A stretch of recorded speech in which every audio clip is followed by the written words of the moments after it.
하늘에 속한 자들의 소망. 베드로전서 1장 1부터 9절, 스바냐 3장 17절. 예수 그리스도의 사도 베드로는 본도, 갈라디아, 갑바도기아, 아시아와 비두니아에 흩어진 나그네, 곧 하나님 아버지의 미리 아심을 따라 성령이 거룩하게 하심으로 순종함과 예수 그리스도의 피뿌림을 얻기 위하여 택하심을 받은 자들에게 편지하노니, 은혜와 평강이 너희에게 더욱 많을지어다. 우리 주 예수 그리스도의 아버지 하나님을 찬송하리로다. 그의 많으신 긍휼대로 예수 그리스도를 죽은 자 가운데서 부활하게 하심으로 말미암아 우리를 거듭나게 하사 산 소망이 있게 하시며, 썩지 않고 더럽지 않고 쇠하지 아니하는 유업을 있게 하시나니 곧 너희를 위하여 하늘에 간직하신 것이라. 너희는 말세에 나타내기로 예비하신 구원을 얻기 위하여 믿음으로 말미암아 하나님의 능력으로 보호하심을 받았느니라. 그러므로 너희가 이제 여러 가지 시험으로 말미암아 잠깐 근심하게 되지 않을 수 없으나 오히려 크게 기뻐하는도다. 너희 믿음의 확실함은 불로 연단하여도 없어질 금보다 더 귀하여 예수 그리스도께서 나타나실 때에 칭찬과 영광과 존귀를 얻게 할 것이니라. 예수를 너희가 보지 못하였으나 사랑하는도다. 이제도 보지 못하나 믿고 말할 수 없는 영광스러운 즐거움으로 기뻐하니 믿음의 결국 곧 영혼의 구원을 받음이라. 너의 하나님 여호와가 너의 가운데에 계시니 그는 구원을 베푸실 전능자이시라.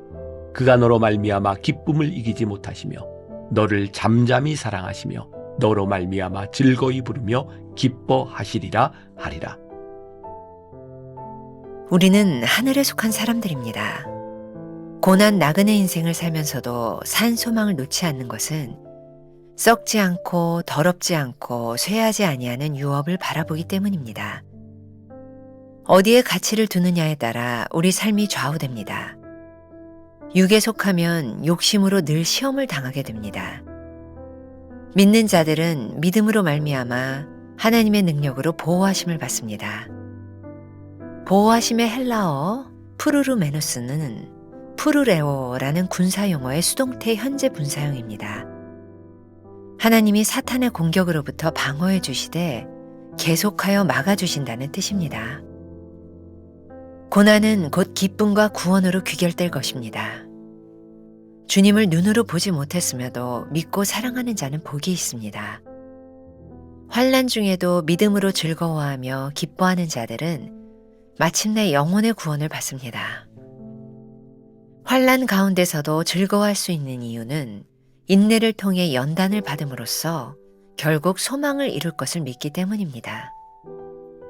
확실한 믿음은 장차 맡게 될 일들을 현재로 가져옵니다. 믿음은 바라는 것들의 실상이요, 보이지 않는 것들의 증거입니다. 연단을 이기는 믿음은 금보다도 귀합니다.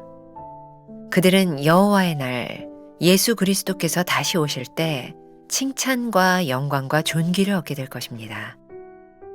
너의 하나님 여호와가 너의 가운데에 계시니 그는 구원을 베푸실 전능자이시라. 그가 너로 말미암아 기쁨을 이기지 못하시며 너를 잠잠히 사랑하시며 너로 말미암아 즐거이 부르며 기뻐하시리라 하리라. 환난과 고난 중에도 기뻐할 수 있습니까? 나의 가치와 소망을 어디에 두고 있습니까?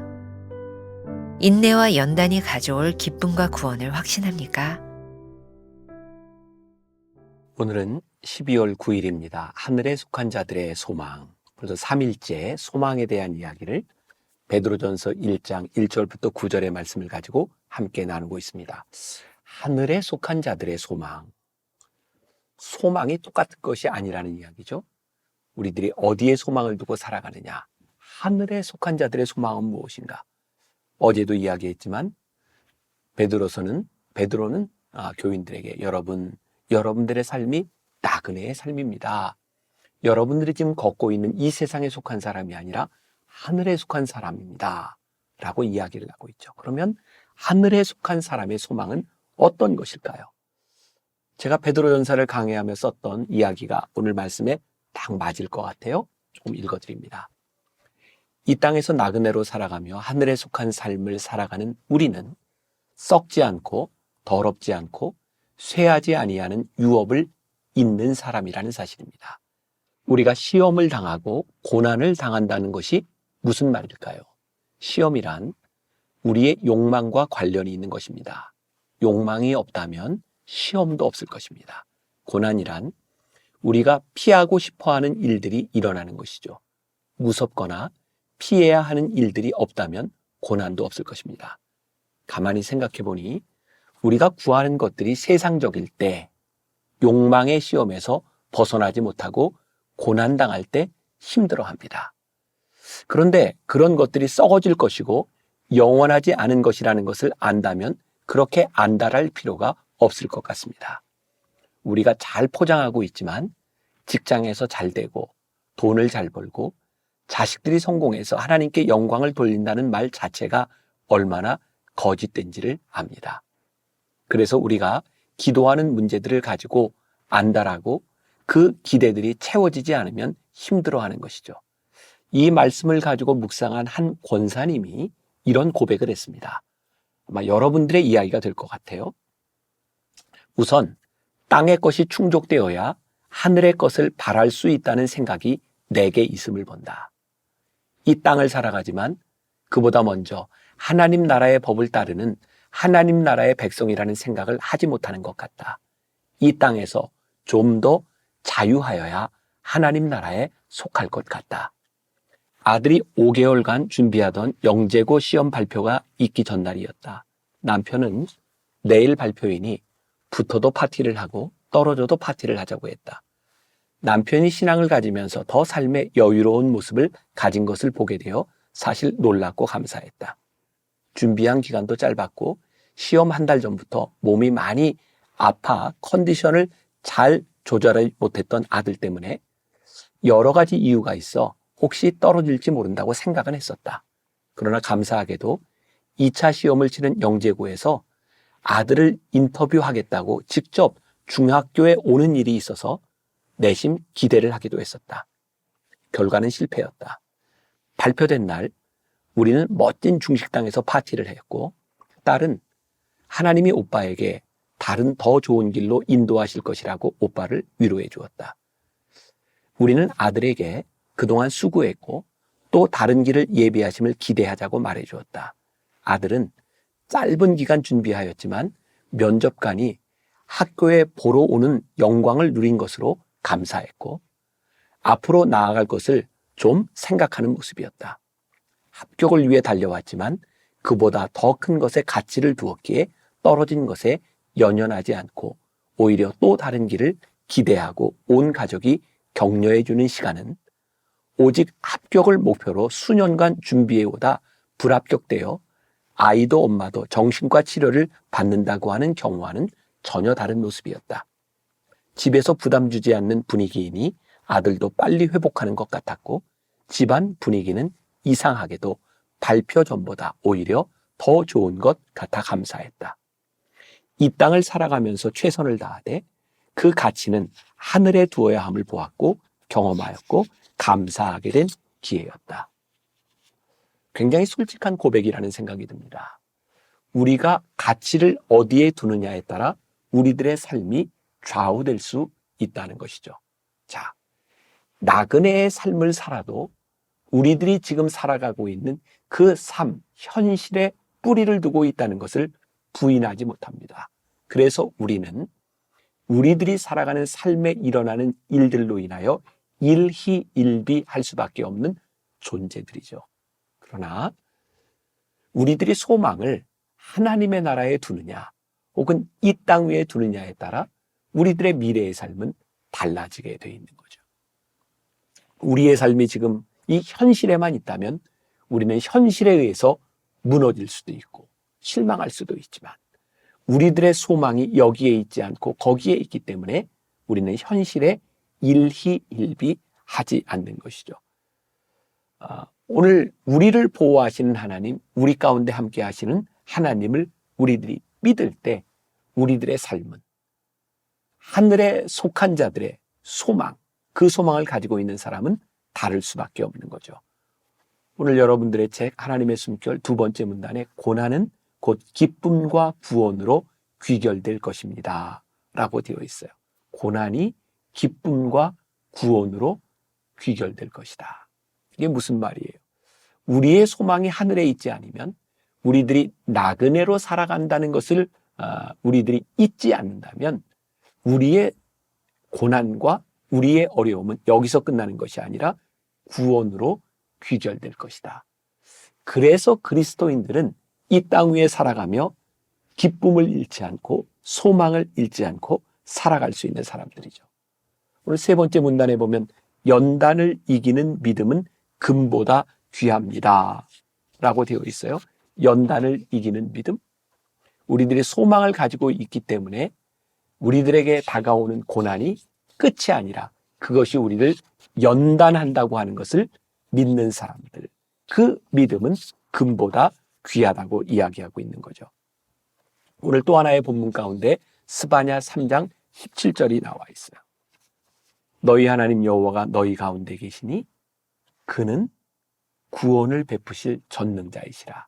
그가 너로 말미암아 기쁨을 이기지 못하시며 너를 잠잠히 사랑하시며 너로 말미암아 즐거이 부르며 기뻐하시리라 하리라. 제가 설교 시간에 한번 그런 이야기를 한 적이 있어요. 제가 개척교회 어려운 교회 사모님들을 모시고 우리 교회에서 영성훈련을 인도하고 제가 3일을 그분들과 함께 지날 때였죠. 그분들에게 이 말씀을 제가 읽어드렸었어요. 여러분, 스바냐가 이야기하는 것처럼 여러분들을 사랑하시는, 잠잠히 사랑하시는 그 은혜가 여러분들에게 있기를 바랍니다. 그때 한 분이 그런 이야기를 했거든요. 목사님이 우리 사모들에게 그런 이야기를 할 때 너무너무 힘들었다고, 화가 났다고. 목사님은 큰 교회 목회를 하고 목사님은 여러 가지 많은 것들을 가지고 있지만 우리는 이 개척교회에서 평생을 이렇게 힘들게 살아가고 있는데 잠잠히 우리를 사랑한다고 하는 그 말이 우리들에게 어떤 의미가 있냐. 남들이 보기에 다 알만하게 뻑적지근하게 우리를 좀 사랑해 주시면 좋겠노라고. 그 말이 그렇게 거슬렸대요. 3일 동안의 영성훈련을 마치고 한 사모님이 그런 고백을 했어요. 우리를 잠잠히 사랑하시는 그 사랑이 정말 귀한 것이군요. 힘든 시간들을 지나가며 그래요. 우리들이 예수를 믿지만 하나님이 우리들에게 똑같은 상황을 허락하시는 것은 아니에요. 어떤 사람은 참 버거운 그런 시간을 지나가야 되는 사람도 있고 어떤 사람은 세상적으로 또 편안한 삶을 살아가는 사람도 있을 거예요. 그런데 우리들의 삶이 이것뿐이 아니니 산 소망으로 우리를 붙잡아 주시는 하나님으로 인하여 우리들의 삶의 고난 가운데 우리를 연단시키시는 하나님을 믿는 믿음으로 지금도 우리를 붙잡아 주시고 우리를 잠잠히 사랑하시는 그 하나님의 은혜로 우리들이 살아가는 것. 그래서 우리들이 즐거이 부르며 기뻐하리라. 이것이 하늘에 속한 자들의 소망이 아닐까요? 종종 여자분들이 그런 이야기를 해요. 벌써 제가 옛날 사람인 거죠. 요즘 젊은이들은 결혼을 하고 명절이 되면 각자 자기 집으로 간다 그래요. 뭐 다 그런 건 아니겠지만. 그러니까 요즘 젊은이들에게 뭐 시집살이를 한다, 뭐 결혼을 해서 뭐 가족과 관계로 힘들다. 요즘 사람들 그런 거 잘 모를지도 몰라요. 근데 예전에 우리 가정에 며느리들, 여자들 참 가정의 문제로 인하여 참아야 될 때도 많고 시집을 왔기 때문에 부모님들을 봉양해야 되는 그런 일들도 많았죠. 그때 여자들이 늘 이야기하는 거예요. 우리들이 힘든 것을 이길 수 있는 것은 다른 것이 아니라 나와 함께 해주는 내 수고를 알아주고 나를 격려해주는 따뜻한 말 한마디, 그게 그 수고를, 그 고난을 이기게 하는 일이라고. 그런 상상을 하게 됩니다. 이 세상의 나그네로 살아간 우리들에게 하나님께서 구원을 베푸시고 내가 너희와 함께 이 길을 간다. 잘 인내하고 참고 너희들이 하늘의 본향을 향해 그 길을 끝까지 갔으면 좋겠다. 그리고 우리 곁에서 우리를 위로하고 우리를 붙잡아 주시는 하나님으로 말미암아 잠잠히 사랑하시는 하나님의 사랑으로 말미암아 오늘 소망을 이야기할 수 있는 우리가 될 수 있다면 이 대강절이 우리들에게 참 복된 시간이 되지 않겠습니까? 오늘 여러분들에게 그 소망이 넘치기를 간절히 소원합니다. 기도하겠습니다. 우리가 하늘에 속한 자로 살아갑니다. 하늘에 속한 자로 살아가는 그 소망은 우리들에게 무엇인지 우리의 삶을 돌아보게 하여 주옵시고 나그네로 살아가는 우리들의 삶의 한가운데서 우리를 잠잠히 사랑하시는 그 은혜, 그 사랑을 붙들고 살아갈 수 있는 우리들 즐거이 부르며 기뻐하리라. 오늘 우리의 삶 한가운데서 고백할 수 있는 귀한 하나님의 사람들이 되게 하여 주옵소서. 예수님의 이름으로 기도했습니다. 아멘.